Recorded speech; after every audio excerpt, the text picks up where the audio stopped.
இந்த கம்பன் விழாவிலே எனக்கு கேட்டு கேட்டு பழக்கம். ஒரு முறை காரைக்குடியிலே பெரியவர் கணேசன் இருக்கும்போது என்னை கூப்பிட்டு வந்து பேசன்னு சொன்னார். அவனை பற்றி ரொம்ப சொல்லுவாங்க, ரொம்ப கரெக்டாக போகணும், கரெக்டாக வரணும்னு.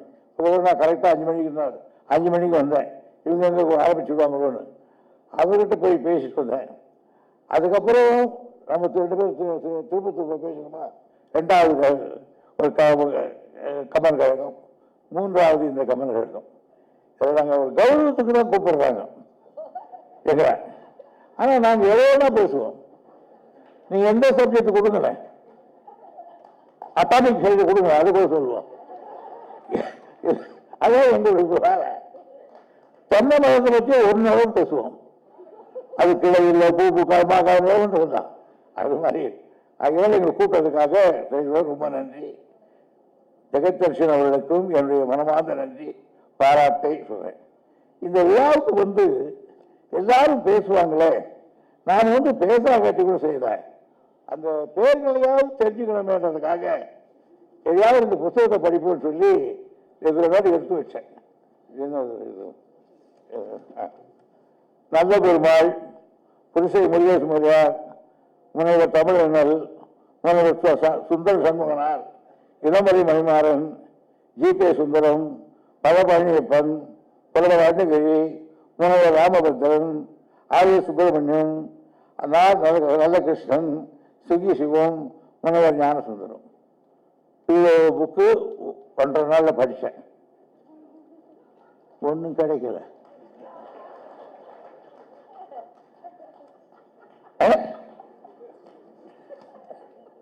அது மட்டும் மாப்புவசி, அலங்கு சீனிவாசன், ஓலாலையர், தகுதியில் கொண்டு கட்டிக்கிறார், ஆசான் ஞான சம்பந்தம். இவ்வளவு புத்தகத்தை 1.5 நாளில் படித்தேன். ஏன்னா என்கிட்ட ஒரு 3000 புக்கு இருக்கும். அதை அங்கங்கே எடுத்து மாற்றி படிச்சோன்னா எங்கே போட்டு இதை கண்டுபிடிக்கிறதுக்கே பெரிய ஆகி போச்சு. ஆகியனால இன்னும் ஒரு புக்கு இருக்கணும் கொஞ்சம். ஆகிய அந்த கம்பனை பற்றி இருக்கிற அத்தனை வெளியீடுகளும் இருக்கும்.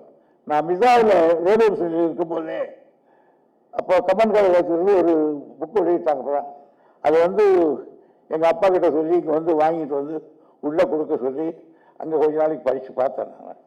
ஆகியனால இவ்வளோ புத்தகங்கள், இவ்வளோ புத்தகத்தை நான் படித்து பார்த்ததுல நம்முடைய நீதிபதி அவர்கள் இன்னைக்கு நான் என்ன நினைச்சிருந்தனோ அதுக்கு ஒரு ஆன்சர் பண்ணார்.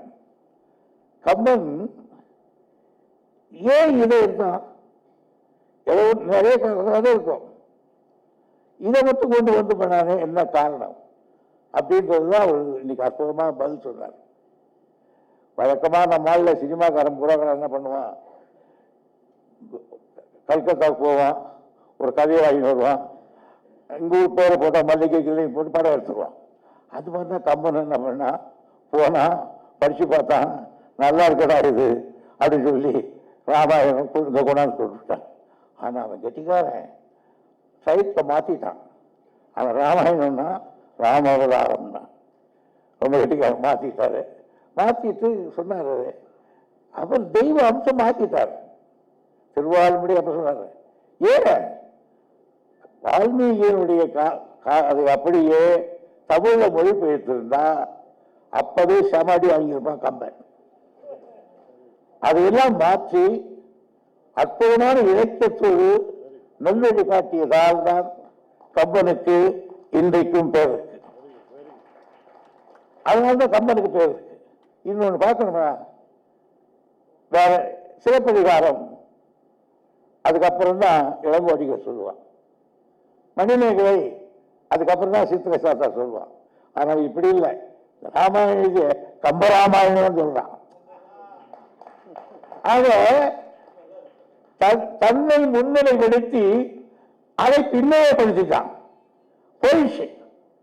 எதனால இவன் இன்டென்ஷன் வந்ததுல படிச்சவங்க பூரா பார்த்து அதுல இருக்கிற வேலை விட இவர் மேல போக வந்தது இவர் கம்பராமாயணம் மாற்றி அமைச்சுக்கணும். இது உலகத்தே இவருக்கு மட்டும்தான் உண்டு. பேரடைஸ் கூட அது கிடையாது.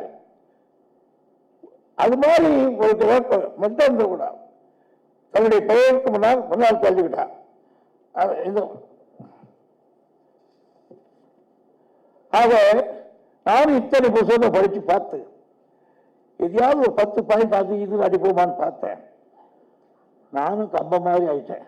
கம்பன் மாதிரி கம்பன் எல்லாத்தையும் படிச்சு பார்த்தான். வால்மீகில அவனுக்கும் ஒன்றும் புரியல. என்ன சொன்னா, எல்லாரும் தெரிஞ்சதான் ஒரு பாட்டு. ஓசை பெற்று உயர் பார்க்கடல் முற்று ஒரு பூசை முற்றும் நக்கு புக்கன ஆசை பற்றி அறையில் விட்டேன் உயர் காலில் கொற்றத்து ராமன் கதை ஆறும். அதாவது பூனை கடலை நக்கி குடிக்கிற மாதிரி இந்த காவாயத்தை நான் நக்கி குடிச்சிருந்தேன். நான் அப்படிதான். இது பூரா படிச்சேன்னா இது கடல் மாதிரி ஆயிடுச்சா நக்கி குடிக்கிற மாதிரி கொட்டுதான் சொல்றேன். கம்ப மரம் ராமனும் கம்ப மரம் 2 3. ஏன்னா உலகத்தில் நம்முடைய நீதியரசர் எல்லாத்தையும் டச் பண்ணார். ரொம்ப அற்புதமான பேச்சு இன்னைக்கு நீதியரசருடைய பேச்சு. அதுக்காக போட்ட வேர்டுகள் சென்டென்ஸ் எல்லாம் மிக அற்புதம். அது மாதிரி பண்ணாரு. அதுல ஒண்ணுதான், இப்போ உலகத்தில் புகழ்பெற்ற இலக்கியங்களை படித்தவர்கள் எல்லாரும் அவர் சொன்ன மாதிரி மில்டன், ஷேக்ஸ்பியர், ஜான்சன், ரோமானிய கவிஞன் வெர்ஜில், கிரேக்க கவிஞன் ரோமர், இத்தாலிய கவிஞன் டேதே, இத்தனை பேர் படித்த படுகள் எல்லாத்தையும் ஒரு இடத்துல வச்சுட்டு கம்பனுடைய காவியத்தை ஒரு பக்கத்தில் வைத்தால் கம்பன் காவியம் தான் உயர்ந்து நிற்கும் என்று இன்றைக்கு உலகத்தில் இருக்கிற ஆராய்ச்சியாளர் பல பேர் சொல்லியிருக்கிறார்கள். ஆக உலக காவியத்தோடு போட்டி போடுகின்ற ஒரு காவியத்தை கம்பன் படிச்சிருக்கார். சாதாரண வேலை இல்லை சார். நான் பிரமிச்சு போயிருக்கேன் சார். 10,500 பாடல்கள்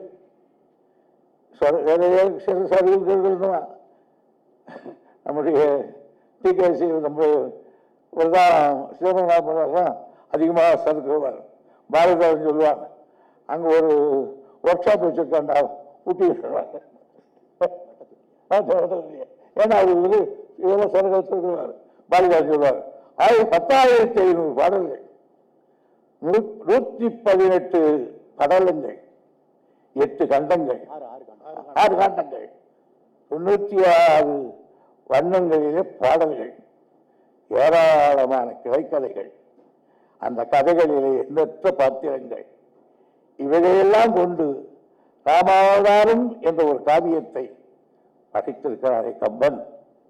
இப்படி ஒரு காவியத்தை 12 நூற்றாண்டு ஆயிற்று என்று சொல்கிறார்கள். 10 நூற்றாண்டு ஆயிற்றார்கள். இது வரையிலே வேறு ஒருவன் இது பக்கத்தில் போகவில்லை. அந்த மாபெரு சாதனை 12 நூற்றாண்டுகளாக கம்பன் ஓங்கி நின்று கொண்டிருக்கிறார். அதுக்காக பாருங்க.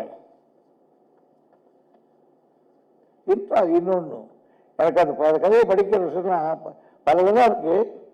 சில இடங்கள்ல பாராட்டுற, சில செய்யுள்கள் நம்மளை மறக்க வைக்கலாம், சில இடங்களில் ஊழான்களை நம்மளை மறைக்க வைக்கலாம், சில இடங்கள்ல வேறு கதைகள்லாம் கதை போக்குற நம்மளை மயக்க வைக்கிறாரு. ஆனாலும் மருந்து கூட அந்த கண்ணுக்கு தெரியாமல் இழையை வைப்பது போல அந்த அறத்துக்கும் மரத்துக்கும் இருக்கிற வித்தியாசத்தை அற்புதமாக பல இடங்களிலே காட்டுகிற திறமை கம்பனுக்குத்தான் இருப்பதை நான் பார்த்தேன்.